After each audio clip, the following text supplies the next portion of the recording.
100 days now since Nancy Guthrie was taken from her Tucson home. There's been no arrest, no publicly identified suspect, and the sheriff leading the investigation just survived a vote to remove him from office. The Pima County Board of Supervisors referred perjury allegations against Sheriff Nanos to the state attorney general, but stopped short of pulling him. His own deputies voted unanimously that they have no confidence in his leadership.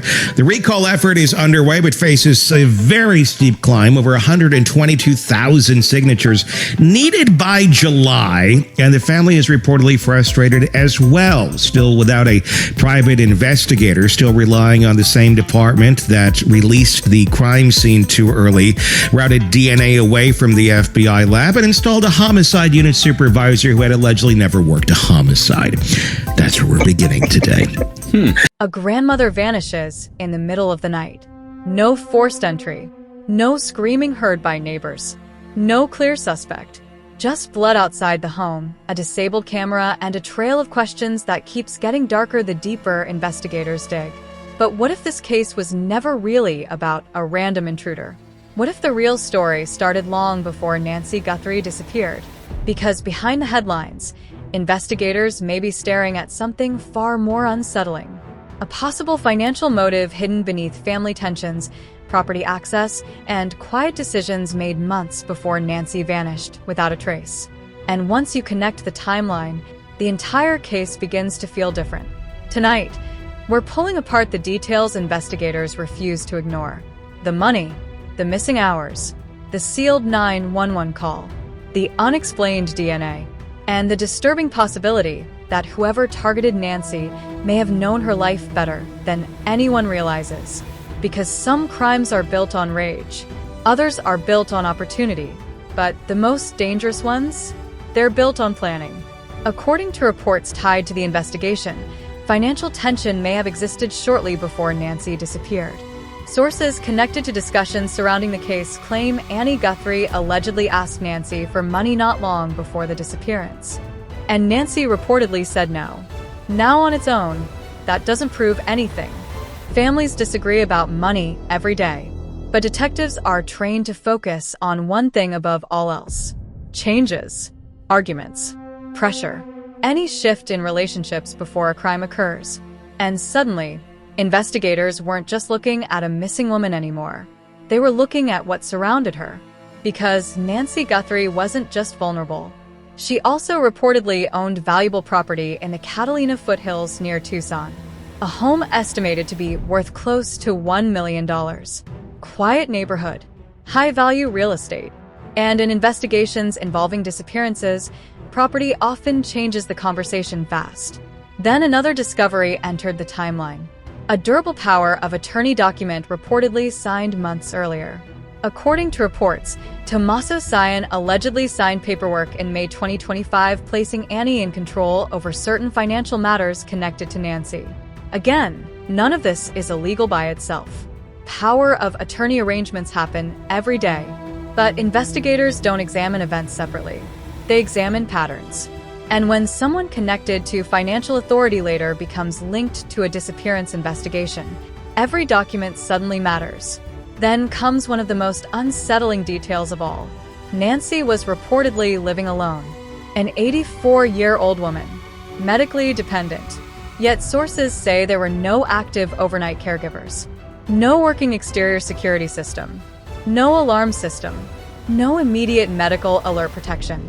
For many people following the case, that detail feels deeply troubling because it raises a haunting possibility. Did someone already know exactly how vulnerable Nancy was? Did they understand the routines inside that house? The blind spots, the weaknesses, the perfect time to strike. Then investigators turned their attention to the final confirmed evening Nancy was seen alive. January 31st, a family dinner. Nancy reportedly spent the evening with Annie and Tommaso before being driven home later that night. And this is where the timeline begins to disturb investigators. Because according to analysts following the case, there appears to be little publicly confirmed independent evidence surrounding the exact return trip home. No outside witness stepping forward publicly. No release surveillance clearly showing the final moments. Just a narrowing timeline filled with unanswered gaps. And after Nancy arrived home, Silence. A long silence. Reports suggest more than 14 hours passed without contact from Annie or Tommaso despite Nancy's age and medical condition.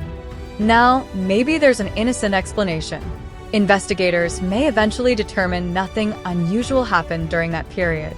But in missing person investigations, those missing hours matter enormously. Because sometimes the timeline tells the story long before anyone confesses. And then there's the evidence authorities still refuse to release.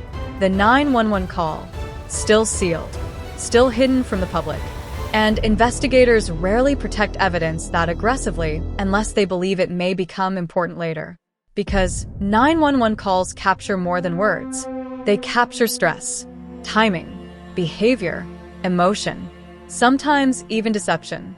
And if prosecutors believe charges could eventually come in this case, that call may become one of the most important pieces of evidence in the entire investigation. Meanwhile, forensic analysts continue working quietly behind the scenes.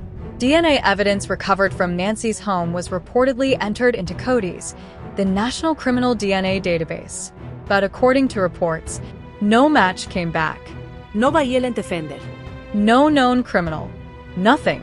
Which creates another chilling possibility. What if the person connected to the evidence has never been arrested before? What if they don't look dangerous at all? What if they appear ordinary, comfortable, trusted, someone who already belonged inside Nancy's world? Because the most terrifying suspects are often the ones nobody notices at first. And when you pull every detail together, the reported money request, the valuable property, the power of attorney paperwork, the vulnerable living situation, the unexplained timeline gaps, the sealed 911 call, the DNA with no criminal match. It stops feeling random. It starts feeling connected. Like investigators may already be staring at a much larger picture they're not ready to reveal publicly.